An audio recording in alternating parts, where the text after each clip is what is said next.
I'm Steven Pouillon, expert in designing all kinds of concrete structures with steel fibers. Today I want to explain you how steel fibers can help optimizing and economizing your liquid-tight slabs. Space is becoming very precious. Buildings tend not only to become much higher, they also go much deeper into the ground. For example, parking garages 2 or 3 stories under the ground are no exception anymore. The water table in these situations are often much higher than the basement slab itself. So avoiding water infiltrating in the slab is now very crucial here. So one of the solutions is to make your slab watertight. And it's here where steel fibers can be of great help. There are of course different levels of water tightness.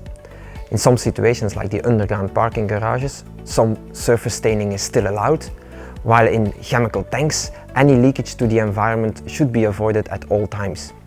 Although steel fibers can help in both situations, let's focus further on the example of the underground parking garages. To fulfill the water tightness requirements in this case, the major design parameter is the calculated crack width.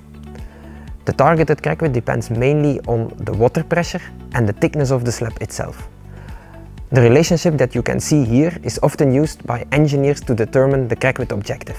The higher the water pressure, the tighter the crack must be. The thicker the slab, the bigger the crack might be. Anyway, 0.2 mm is the upper limit. Many engineers will confirm that when designing your reinforcement for such severe crack width requirements, you will need a high amount of reinforcement. In most cases, this reinforcement will even be governing over the reinforcement that is needed to take up the moments and shear forces in ultimate limit state.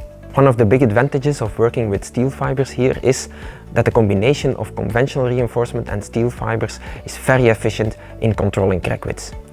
While a conventional reinforcement design often results in rebars with a diameter of 16 mm, a hybrid design results often in the use of standard meshes. This reduces the total amount of steel drastically and also reduces the amount of work to be done on site. Of course, each project is unique. If you want our opinion about your project, feel free to contact us.